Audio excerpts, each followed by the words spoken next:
जय हिंद दोस्तों। आज मैं आप लोगों को बताता हूँ एडवर्ब्स का पार्ट 3। इसमें मैं बताऊंगा क्रिया विशेषण का भेद तो मैं बता दिया था।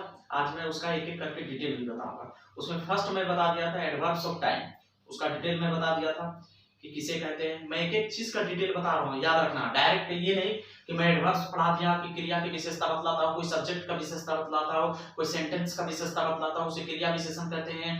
ठीक है, कोई एडजेक्टिव्स का विशेषता बतलाता हूँ, उसे क्रिया विशेषण कहते हैं। ऐसा मैं नहीं किया हूँ, मैं तो वो बताया ही हूँ। प्लस में उसका जो डिटेल होता है, कि कितना भेद होता है, कितना तरह का होता है एडवर्ब्स, वो भी मैं बता रहा हूँ। अगर आप लोग नए हैं तो पीछे से जाके देखो, मेरा वीडियो अच्छी तरह से समझ आएगा। अगर नहीं समझ आया तो आप लोग डिसलाइक मार के चले जाना। ठीक है, तो देखो फर्स्ट वाला मैं बता दिया था, एडवर्ब्स ऑफ टाइम बता दिया था, यानी कि कालवाचक या कालवाचक या समयवाचक क्रिया विशेषण। वो फर्स्ट सेकंड वाली वीडियो में आप देखोगे तो समझ आ जाएगा, आप लोग को समझ में आ जाएगा। ठीक है, एक सेकंड थोड़ा सा पानी पी लेता हूं। देखो इधर, आज मैं नंबर 2 वाला बताऊंगा। नंबर 2 में आप कोई भी ले सकते हो, adverbs of manner, adverbs of frequency, adverbs of relative, जो आपको लेना है वो ले सकते हो। एडवर्ब्स ऑफ इंट्रोगेटिव, एडवर्ब्स जो आपको इच्छा है, जो मैं सब लिखा हूं 9 तरह का काइंड्स ऑफ द एडवर्ब्स में मैं 9 तरह का लिखाया हूं। पीछे वाले वीडियो में आप लोग देखो तो अच्छी तरह से समझ में आएगा। ये मत सोचना कि आप लोग अंग्रेजी में कमजोर है तो अंग्रेजी नहीं आएगा, कोई भी कॉम्पिटिटिव एग्जाम नहीं निकाल सकते हैं, ऐसा कुछ नहीं है। आप लोग अगर देखते होंगे कि एसएससी सीजीएल का क्वेश्चन आप लोग देखते होंगे, कोई भी अंग्रेजी का जो थोड़ा बहुत जानते होंगे आप लोग अगर अंग्रेजी, तो क्वेश्चन ही देख के माथा घूम जाता है, बोले बस पढ़े पूरा क्वेश्चन नहीं पढ़ते होंगे, जो तो मतलब जो मिल रहा एकदम परीक्षा हॉल में बैठे बैठे बोर होते होंगे। अगर आप लोग दिए होंगे कोई भी एग्जाम तो एमटीएस का, तो आप लोग दिए होंगे तो देखते होंगे कि बोर हो रहे हैं, जो तो मार के जल्दी जल्दी किसी तरह मामला निपटा, टाइम भी आप लोग को ज्यादा हो जाता है, जबकि ऐसा नहीं होना चाहिए। आप लोग के पास टाइम नहीं होना चाहिए। आप लोग दिए होंगे तो आप लोग को पता होगा। इसीलिए मैं आप लोग को आज अंग्रेजी सिखाऊंगा एकदम बेसिक लेवल से। सिर्फ ध्यान से देखना, नहीं समझ आए तो डिसलाइक मार के चले जाओ। ठीक है, तो देखो इधर, आज मैं बताता हूँ नंबर 2। नंबर 2 में आप कोई भी ले सकते हो। मैं बताया ना 1 से 9 तक मैं भेद बताया हूँ। क्रिया विशेषण का 9 प्रकार का होता है, 9 भेद होता है, उसमें से आप कोई भी ले सकते हो। फर्स्ट वाला मैं बता दिया था। फर्स्ट में मैं लिया था एडवर्ब्स ऑफ टाइम, यानी कि समयवाचक या कालवाचक क्रिया विशेषण। वो पीछे वाले वीडियो में मैं बता चुका हूँ, आप लोग चाहे तो वहां से देख सकते हैं, तो अच्छी तरह से समझ में आएगा। नहीं भी देखिएगा कोई बात नहीं, यहीं से देखिए। अगर समझ में आएगा तो आप लोग खुद वहां से देखिएगा, है कि नहीं। तो देखो इधर, आज नंबर सेकंड वाला में क्या है, एडवर्ब्स ऑफ प्लेस, यानी कि जैसा कि इसको नाम से ही पता चल रहा, नाम से क्या पता चल रहा है, यानी कि किसी का स्थान का बोध होता होगा, वैसा क्रिया विशेषण जो किसी स्थान को एक्सप्रेस करता हो। Adverbs of place express the place of N action is done. कोई भी एक्सप्रेस करता होगा, कोई भी प्लेस का, कोई भी एक्शन के साथ उसका प्लेस को मतलब कि मॉडिफाई करता होगा। समझ रहे हो? नहीं समझ आएगा, अभी मैं एग्जांपल दूंगा, आप लोग को समझ में आ जाएगा, टेंशन मत लेना। ठीक है, तो इसको थोड़ा सा मैं बता देता हूं। देखो, एडवर्ब्स ऑफ प्लेस एक्सप्रेस या तो tell what place an action is done. कोई भी प्लेस या कोई एक्शन जो हुआ, कोई भी प्लेस के साथ डन हुआ है। आप लोग को एग्जांपल लिखना है तो लिख सकते हो। जैसे एग्जांपल मैं इसका दे रहा हूं, here there up down etcetera. Screen पे भी आप लोग देख लो, अगर समझ आए तो देख सकते हो। जैसे एडवर्ब्स ऑफ प्लेस देख लो, वे एडवर्ब्स जो प्लेस स्थान को एक्सप्रेस अभिव्यक्त करते हैं एडवर्ब्स ऑफ प्लेस कहलाते हैं। जैसे हेयर हो गया, देयर हो गया, हिदर हो गया, देदर हो गया, अप हो गया, विदिन हो गया, इन हो गया, आउट हो गया, away, down, everywhere, somewhere, nowhere, anywhere, without, above, below. ये सब क्या है, जगह को इंगित कर रहा, जगह को बता रहा है कि नहीं, एक्सप्रेस कर रहा जगह का। ठीक है, समझ रहे हो। जैसे कि एग्जांपल मैं देता हूं, गो देयर, वहां जाओ। समझे, वहां जाओ, समझ में आ रहा। देखो इधर, गो देयर वहां जाओ, या तो ऐसे बोल सकते, प्लीज गो देयर, कृपया वहां जाओ। कृपया वहां जाइए। ये अच्छा लग रहा सुनने में? प्लीज होता है PLEASE, ये मैं शॉर्ट में लिखा हूं, आप लोग समझ सकते हो। मैं समझाने के लिए सिर्फ इतना बता रहा हूं। मैं चाहता तो एडवर्ब्स जो 1 घंटे में, आधा घंटा का वीडियो में ही समाप्त कर देता, लेकिन मैं डिटेल्स में आप लोग को पढ़ाना चाहता हूं कि ताकि आप लोग को आगे चल के प्रॉब्लम ना हो, बाद में आप लोग को कंफ्यूज ना हो, इसीलिए मैं एक एक करके डिटेल्स में बता रहा हूं। ठीक है, वो चीज समझो।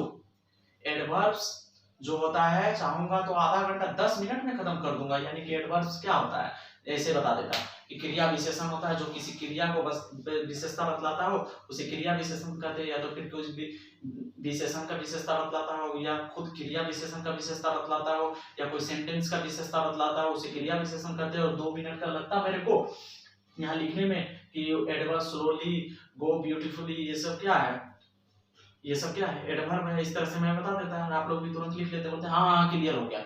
लेकिन मैं डिटेल्स में आप लोग को बताना चाहता हूँ ताकि जानो, गहराई में उतरो, अंग्रेजी का गहराई, वो चीज मैं बताऊंगा। आप लोग टेंशन मत लेना, धैर्य से बने रहो। मैं सभी प्रीवियस ईयर का क्वेश्चन भी कराऊंगा और आप लोग खुद सोल्व करके आओगे। आप एग्जाम हॉल में गए होंगे तो आप लोग को पता होगा कि SSC MTS का कोई भी एग्जाम हो, CCL का, तो पसीना छूट जाता होगा इंग्लिश देख के। यार आप लोग के पास बहुत ज्यादा टाइम बच जाता होगा, लगता होगा अभी तो मेरा टाइम ही नहीं खत्म हो रहा, और आप लोग जो तो अंग्रेजी में मार के चलाते हो। लेकिन अब से ऐसा नहीं होगा, आप लोग का टाइम नहीं बचेगा। आप लोग देखो, समझो और देखना कैसे आप इंग्लिश को गर्दा उड़ा देंगे। कैसे, तो देखो, प्लीज गो देयर। देयर मतलब क्या हो रहा, देयर मतलब ये जगह को इंगित कर रहा कि नहीं, जगह को बता रहा है, कोई भी स्थान को बता रहा कि वहां जाओ, प्लेस का बता रहा। देयर हो गया, अप हो गया, डाउन हो गया, ठीक है, ये सब क्या, प्लेस का बता रहा, इन, आउट, आउटसाइड। अब यही मैं दे देता हूं, please you are requested to come inside. यही मैं एक एग्जांपल लिया हूं, you are requested to come inside, आपसे प्रार्थना है या अनुरोध है कि आप अंदर आ जाएं। ये इनसाइड, कहां आ जाए, अंदर आ जाए, मतलब कहां आ जाए, कहां आ जाए, अंदर आ जाए। तो ये क्या है, you are requested to come inside. Inside क्या है, ये एडवर्ब्स ऑफ प्लेस है, यानी कि कोई भी स्थान को बताना। एक बार मैं देख लेता हूं आपको स्क्रीन पे दिखाई दे रहा है कि नहीं। हाँ, आप लोग को अच्छी तरह से दिखा, आप लोग को समझ में आ गया कि एडवर्ब्स ऑफ प्लेस क्या होता है। नहीं आता है तभी 1-2 एग्जांपल और देता हूं, समझ में आ जाएगा। यानी कि adverbs of place express what place and action is done, what place and action is done. Adverbs of place tell what place and action is done. Adverbs of place tell what place and action is done. Adverbs of place tell what place and action is done. What place and action is done. What place and action is done. What place and action is done. What place and action is done. Place मतलब जगह, कोई भी जगह जो है वह मतलब जो क्रिया का विशेष, मतलब कोई भी एक्शन के पहले कोई भी जगह स्पेशलाइज्ड कर रहा, उसको मॉडिफाई कर रहा, इंगित कर रहा, यानी कि कोई भी जगह को वो बता रहा कि ऐसे है। कोई भी एक्शन वर्ड से पहले, जैसे मैं बताया गो देयर, यानी कि वेयर, इसमें देखो कहां जाओ, कहां जाओ तो वहां जाओ, कहां जाओ वहां जाओ। इसमें कहां का बात हो रहा, मतलब कोई भी जगह को इंगित कर रहा, मॉडिफाई कर रहा है ना, कोई भी जगह को बता रहा कि नहीं, आप ही बताओ, इंगित कर रहा कि नहीं, सिग्नल दे रहा कि नहीं, कोई भी जगह को बता रहा कि गो देयर, वहां जाओ। वहां क्या है, प्लेस ही है ना, जगह को बता रहा, कोई ना कोई तो जगह होगा ना। जैसे आप ही को बोलेंगे गेट आउट, बाहर जाओ, गेट आउट, आउट क्या हो गया, बाहर, स्थान है ना स्थान। तो समझ में आया आप लोग को कि एडवर्ब्स ऑफ प्लेस क्या होता है, ठीक है। और मैं एग्जांपल देता हूं, जैसे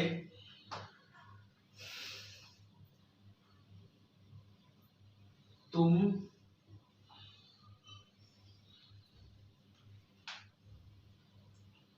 यहां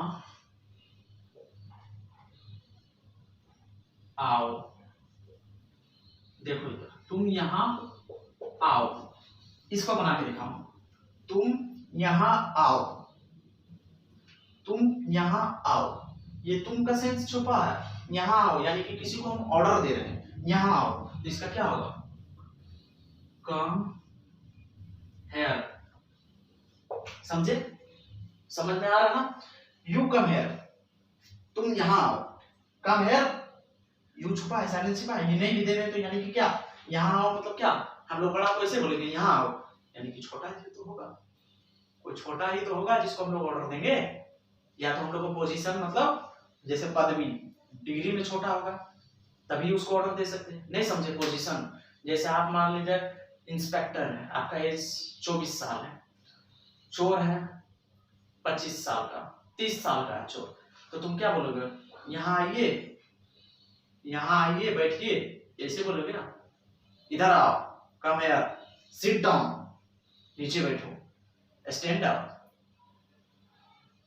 खड़ा हो जाओ, गो देयर, वहां जाओ, कम हियर, यहाँ, कम इनसाइड, अंदर आओ, गो आउटसाइड, बाहर जाओ, समझ रहे हो, आउटसाइड, इनसाइड, ये सब क्या है, एडवर्ब्स ऑफ प्लेस बता रहा, समझ में आ रहा, एडवर्ब्स ऑफ प्लेस यानी कि कोई भी जगह को इंगित करता है उसको एडवर्ब्स ऑफ प्लेस बोलते हैं, ठीक है, यानी कि ये एक्शन हो रहा, कोई भी एक्शन के साथ क्या हो रहा, एक्सप्रेस कर रहा समय को, ये स्थान को समय कर, सॉरी स्थान को क्या कर रहा, मेरा स्पीड बोलने का जो है ना, मेरा माइंड सोच लेता है लेकिन मैं बोल नहीं पा रहा हूँ, समझ में आ रहा, मेरा माइंड वो चीज बोल देता है लेकिन मेरा शरीर की एक्टिविटीज जो है ना, शरीर जो है ना, मेरा शरीर उस माइंड के हिसाब से काम नहीं कर पाता है, समझे, इसीलिए लड़खड़ा देता हूँ, ठीक है, तो देखो हियर देयर अप डाउन, ये छोटा सा एग्जांपल था, समझे, देखो action is done here there up down everywhere, समझा, यानी कि इसमें हम लोग गो देयर, वेयर लगा के सवाल करते हैं, वेयर मतलब कहां लगाकर प्रश्न पूछते हैं,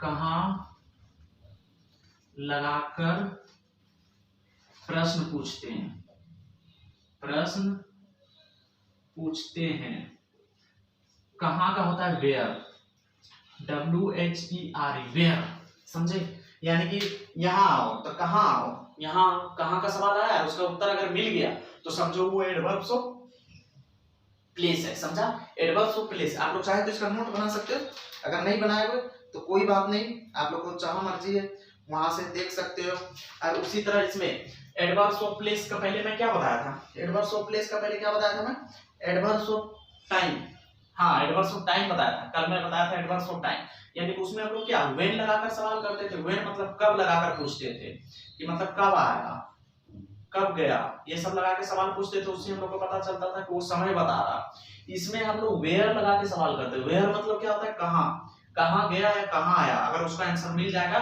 तो वो होगा एडवर्ब्स ऑफ प्लेस, समझा, इसीलिए देखो कि कहाँ लगाकर प्रश्न पूछते हैं, जैसे यहाँ आओ, come here, you are requested to come inside, कहाँ आएगा, इनसाइड आएगा, इनसाइड आता है, तो इसीलिए हम क्या करते हैं, इसको कहाँ लगाकर सवाल पूछते हैं, कहाँ आया, अंदर आया तो इनसाइड होता है, समझा, चलो अब आप लोग समझ गए हुए, एक एग्जांपल और मैं देता हूं, जैसे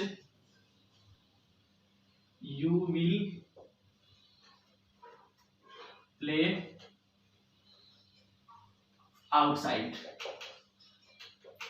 इसका हिंदी ये हुआ, आप बाहर खेलोगे, तुम बाहर खेलोगे, तुम बाहर खेलोगे, तो ये आउटसाइड मतलब बाहर साइड, बाहर की तरफ हो गया ना, तो ये क्या हो गया, ये बाहर की तरफ मतलब हो गया, तो यही हुआ, यानी कि स्थानवाचक, यानी कि तुम कहाँ खेलोगे, वेयर खेलोगे, वेयर प्ले, कहाँ खेलोगे, वेयर लगा के सवाल कर रहे, देखो इधर वेयर लिखा है कि नहीं, वेयर मतलब कहाँ खेलोगे, तो आउटसाइड में खेलेंगे, आउटसाइड मतलब बाहर खेलेंगे, तो ये क्या हो गया, ये मतलब कोई भी स्थान को बता रहा, जगह को इंगित कर रहा, समझे, समझ में आया कि नहीं, ठीक है, अब आप लोग को समझ में आ गया होगा, ठीक है, एक बार और अच्छी तरह से देख लो, अगर समझ में आ गया तो अच्छी बात है, ठीक है,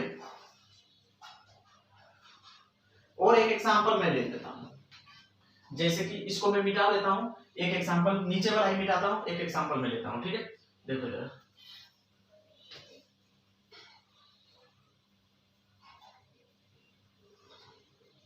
इधर देखो,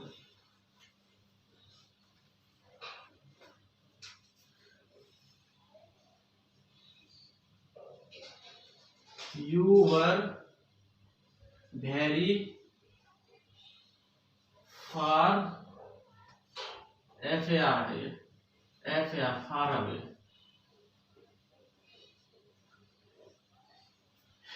you were very far away, तुम बहुत दूर थे, समझे, तुम बहुत दूर थे, ये फार भी क्या है, फार मतलब होता है दूर, फार, फार नहीं बोलते हैं, फार नहीं, ऐसा मत बोल देना फार, इसको बोलते हैं far, far, far. You are very far away from us, तुम बहुत दूर, you are very far away from us, तुम बहुत दूर हो मेरे से, समझे? इसका मतलब ये हुआ। तो इसमें भी देखो you were, W E R, इसमें वर लगा, वेयर लगा के सवाल पूछते हैं, यानी कहाँ थे, तो मतलब फार अवे यानी कि बहुत दूर थे, वेरी फार अवे यानी कि बहुत दूर थे। तो ये फार अवे क्या हो गया, ये फार अवे हो गया एडवर्स ऑफ प्लेस, यानी कि कोई भी जगह को बता रहा है। ओके, कोई बात नहीं है, आप लोग को आशा करता हूँ कि समझ में आ गया होगा, ठीक है? समझ में आया, और अगर कुछ बाकी है तो आगे वीडियो में बताऊंगा, आप लोग को समझ में आएगा। अगर आपको हिंदी टू इंग्लिश नहीं आ रहा है या तो इंग्लिश टू हिंदी समझने में परेशानी हो रहा, तो आप लोग टेंशन मत लेना, ऐसा कि आप लोग को नहीं समझ में आएगा या मैं नहीं बताऊंगा। आप लोग एक एक चीज का हिंदी टू इंग्लिश भी करोगे और इंग्लिश टू हिंदी करोगे अपने आप खुद से, लेकिन टेंशन मत लेना। जब मैं आगे बताऊंगा, टेंस बताऊंगा, नरेशन बताऊंगा, अच्छी तरह से एडिट करके वीडियो बताऊंगा, तो आप लोग को अच्छी तरह से समझ में आएगा। इतना ही करने में मुझे 4 से 5 घंटा कंटेंट तैयार करने में लगता है, खोजना पड़ता है, उसके लिए खुद से सेल्फ स्टडी करना पड़ता है, एक एक चीज छांटना पड़ता है, तो आप लोग को पढ़ा पाता हूँ, ठीक है? ऐसा नहीं कि मैं आया तुरंत टकाटक पढ़ा दिया, वैसा नहीं होता है। A good teacher is a good learner, एक अच्छा शिक्षक अच्छा सीखते हैं तभी वो पढ़ाते हैं, ठीक है? एक अच्छा शिक्षक अच्छा शिक्षक होता है, समझा? अच्छा सीखने वाला भी होता है।